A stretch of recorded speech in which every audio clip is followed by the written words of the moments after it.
showing a lot more respect for the process of coming back. And I think with that being said, I'm really proud of myself for me standing up here today and being where I'm at, the condition I'm in, and being as prepared as I am right now for the week ahead of me. Great. Well, thanks, Brendan. And we're going to open up the floor for questions. Please raise your hand, and like before, we'll have our trusty volunteer run the mic to you guys. So start with Karen Krause. Karen Krause, New York Times. Brendan, 4 years ago you said the Olympic trials and I have a love-hate relationship. Has that changed at all in your new incarnation? I'm sure we probably still have a love-hate relationship, but rightfully so. I mean, this is a roller coaster of a swim meet for every single swimmer, regardless of how good you are. There's going to be highs and lows. So I think that the only difference I have going into these trials versus the last 3 that I've been to is that I don't want to be anywhere else right now but where I'm sitting right now. And honestly, I don't think in 2008 I could have said that. So with that being said, my mind is completely different. My mental outlook going into these trials is totally different than it's ever been before, and I think it's a better one for sure. The next question. Now you guys got questions. Come on. Okay, we'll start back there. Angela. I'm Angela Cox from Australia's 7 Network. Looking ahead to London, there's always been this really special rivalry between the US and the Australians in the pool. What do you think it's going to be like in London? Who's going to come out on top? I think it's fun when there's rivalries in the sport of swimming. I mean, you see the best out of both teams, and the trials for Australia have already happened, obviously. So we were watching them closely to see where they'd stand, and they're inching closer and closer to that medley relay. And I feel a crucial part of that medley relay is going to be the 100 breaststroke. So I think it's really important that I make the team and that I get on that relay to prevent y'all from winning. Sorry. Just being honest. Take the next question. Rich, do you have Hey, Brendan, you were here in the spring for a Mutual Omaha deal. And where are you? Okay, sorry. You phrased that in '08 you were fried head to toe, I think is how you said it. How did you unfry yourself a few years later to kind of be in the state of mind you are now? It was a road honestly, Karen said it, I didn't think, and neither did she, that I'd even be here right now. And we just kind of, it was like a perfect storm. I took 2 years off from swimming. I didn't even watch any swimming at all. I didn't even care what people were going. This is when the suits were at the highest point, when people were breaking world records and everything. So I just didn't even know what was going on. I completely didn't want to be around at all with the world that I was so involved in for so many years. And then I started to do triathlons to get involved in my city because Austin's such a huge community for triathletes. And so I started doing triathlons just to kind of have fun, kind of like be a weekend warrior like everybody else. I was eager to get that normal lifestyle back, and started competing with no expectations, which I hadn't done in probably 12 years, and fell in love with competing again. And because of that, found myself swimming a little bit more here and there, and then found myself at lunch with Eddie Reese, and all of a sudden we were coming up with the plan. And since that point, I feel like all of this has just been predetermined, and I'm kind of along for the ride. And I love that fact of it. I love the fact that I don't feel like I'm in total control, and that this has just all been figured out already, and I'm just here because I'm supposed to be. This is Michaeline Tessa with CCTV. Brendan, with your reluctance to come back and the passion that you've now regained, do you think that's going to be sustained for many years, or do you think you'll follow your buddy Aaron Pearsall and retire after this? Aaron's a hard person to follow, just period, like in a line. I think that I'll see how this summer goes, but my main concern and my main focus when I made the comeback was this summer. I felt like my most unfinished business that I had in the sport of swimming, and what was really driving me the last 18 months, was in Olympic Games and how I performed there. And so I felt like my main purpose and main goal for coming back was to make the Olympic team and go to the Olympics and show the world and my country what I can really do, because I felt like the 2 Olympics that I was in, I didn't do that. So Wayne, and then we'll do Kelly. Oh, Wayne Drees with ESPN.com. Brendan, you mentioned how sort of challenging the comeback was at times, and you had to sort of relearn some things. What was the hardest part? What were the challenges? The hardest part of the comeback is the racing. I mean, you know how to train, you know how to practice, I mean, you know how to get back into shape. That's not hard because everyone can do that. I mean, listening to your coach and showing up.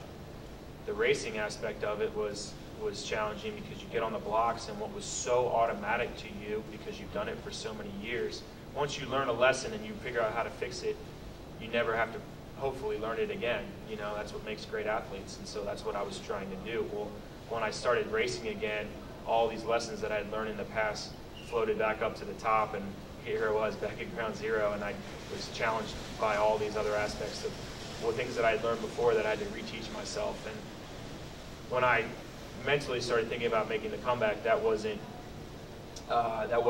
I didn't think that was going to be a problem. I thought, oh, I could race. I'd just go back up there, and it's the same as it was when I was 9 years old, and it wasn't. And so it's been a process, and I feel like I kind of took it with stride. And the most important thing about it all was just to not compare myself to what I used to be and focus in on the present, and it was going to help me, you know, obviously in the future. Go with Jean. Jean Marbella with the Baltimore Sun. When swimmers like you and Dara Torres and Janet Evans take some time off and then come back, does being away make the sport more precious to you? Does it give you a different kind of perspective than when you were in it day in, day out for years on end? Well, you just named three mature athletes, and I stress mature. I think there's a maturity level when you get older and you start to appreciate stuff. I mean, I can honestly tell you that I look back on 2004 trials, and I was 21 years old. I was a senior in senior in college, and I was just all talent and just running and gunning, and felt like I had something to prove. Whereas now,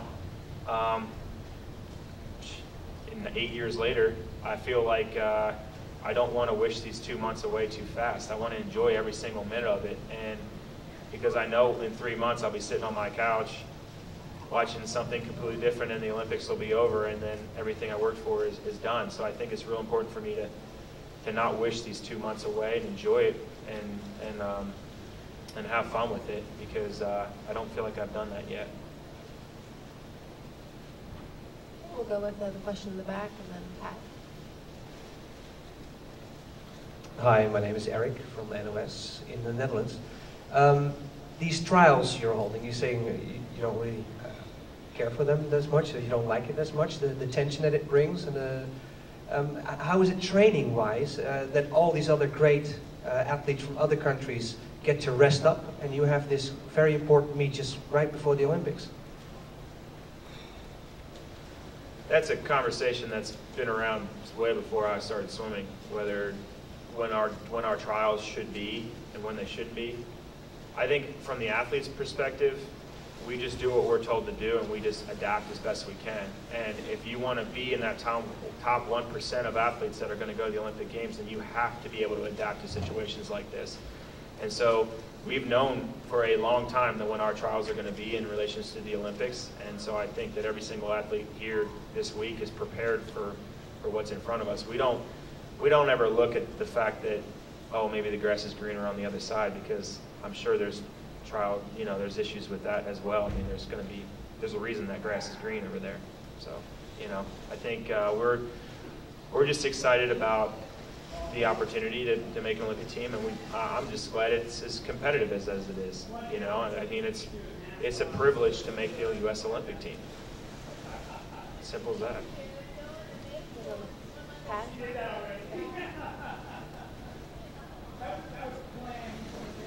Brendan, Pat Forty from Yahoo Sports, and I actually remember 4 years ago after when you won a disappointing swim, seeing you out kind of on the streets, and you looked a little bit dazed, I think, coming out of that. How long did it take you to get past that, and is that motivation at all this time around or not? I don't. Like I said before, when I came back, my whole goal, and it's been really tough, but it's really basically my main focus, and that's to not compare myself to what I used to be. And so that being said, just because I walk on this pool deck and it looks completely the same as it did in '08, I don't think about anything that happened in '08. There was great races in '08 trials. I mean, I won the 100 breaststroke and had one of the fastest times in the world going into the Olympics, and then the 200 obviously didn't go my way, but I don't think about that stuff. And I think right now all I'm focused on is the fact that I really can't believe that I'm here. I can't believe that I'm on this pool deck getting ready to race, and that my badge that I have says athlete on it, and that's a pretty cool thing. And like I said, I'm really proud of myself for saying I was coming back, and that I'm standing here in the condition that I'm in, and how I feel like I'm going to swim this week. We'll go Brent, and then we'll head over to this side. Hi, Brent Rudemiller, Swimming World.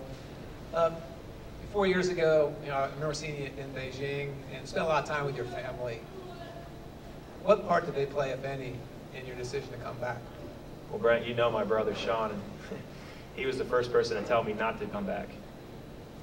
I think there was a point in Beijing where I was swimming down after the 100 breaststroke, and I kept having to empty my goggles, my Swedish goggles, as I was warming down because it was filling up with tears. And it wasn't emotions from the 100 breaststroke, the fact that I had lost. I think it was just so many emotions that had built up to the point where I had gotten to that point and just knew it was over, knew that the whole experience, the whole career and everything was over. And I remember in the warm down pool there was like a big corridor with glass, and my brother was standing up there shaking his, and I came up there and I just lost it in his arms. And to this day, he remembers that, and he doesn't want to see his brother get hurt again. Well, I'm not back to get hurt, and I think I had to convince him of that. And you can't make a comeback like this without a support staff, and my parents have just been, since I was a little kid, they just love me unconditionally regardless of whether I win or lose. And that's the number one question you can't ask my parents. What are your parents like? Well, that's what they do. They don't care about anything else. And a huge part of this comeback in my family has been my wife, hands down. I mean, she's the reason I got off my butt and started racing again. Instead of playing with it, putting one toe in the water kind of thing, she said, it's either all or nothing. Are we doing this or not kind of thing? And we went after it. Scott Motice with Athletes in Action. First, want to say thanks for your work with the Leukemia Research Foundation, and just wondering if you could comment on your involvement there at all, what that means to you. I think when you swim and you race and you compete and everything, there's always that opportunity outside the pool, and I raced for 59 seconds, 50, let's just say around 50 seconds, okay?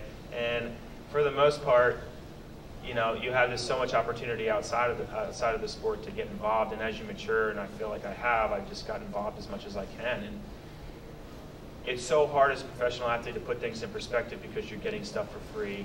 People are paying you lots of money to do things. Well, not necessarily a lot of people, but you're getting paid money to do what you love to do. And so you stress out about the small little things in life, and all of a sudden you go into a hospital room and you meet these kids that have never seen anything but a hospital room, and your perspectives completely go out the window, and all of a sudden all you care about is this little 5-year-old kid. That's all it's even dealing with. And the first time I had the opportunity, USA Swimming had allowed us to go to the hospital and visit with kids, and it was a great opportunity. It grounded every single one of us, and ever since then, you could ask the 5 people I was with that day. We all go to the hospitals around our neighborhood and do that because it's so easy to get wrapped up in the sport and tenths of a second and chasing this Olympic dream and everything, that you are so sheltered from the outside world and what is sometimes real life situations.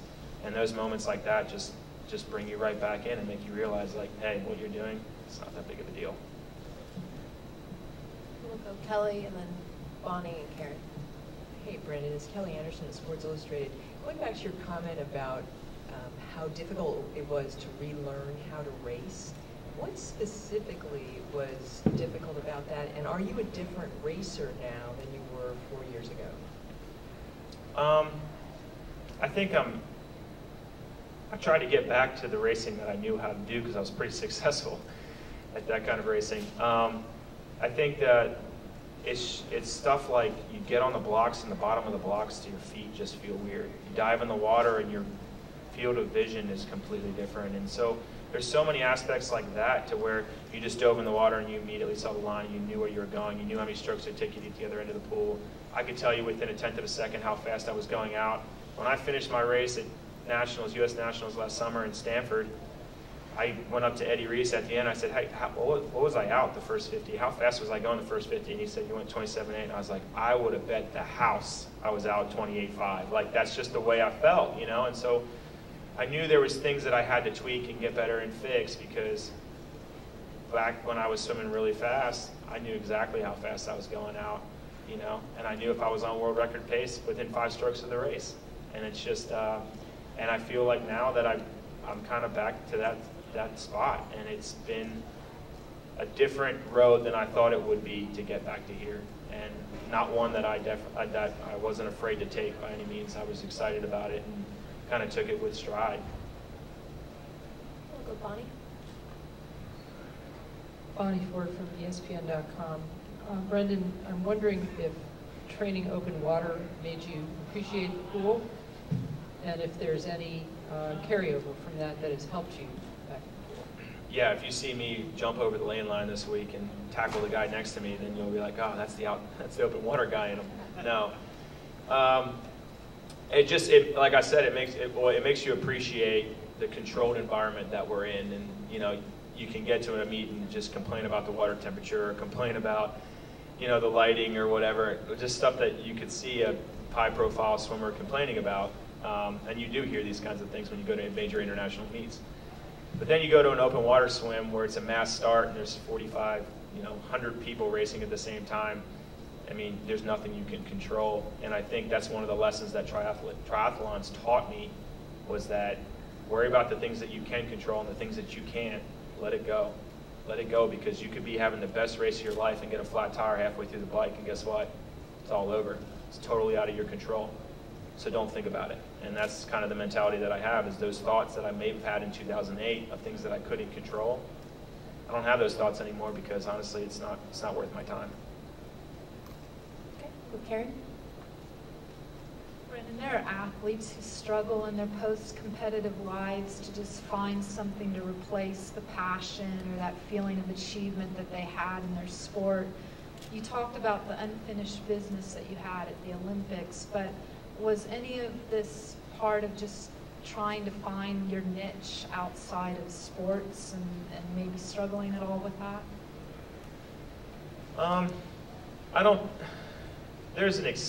To an extent, you could say that there's definitely a grace period. I'll tell you that for sure. It's like when you stop swimming and then you start, you're like, wait a minute. You look in the mirror and you're like, wait, who am I? You know, like, what am I trying to do?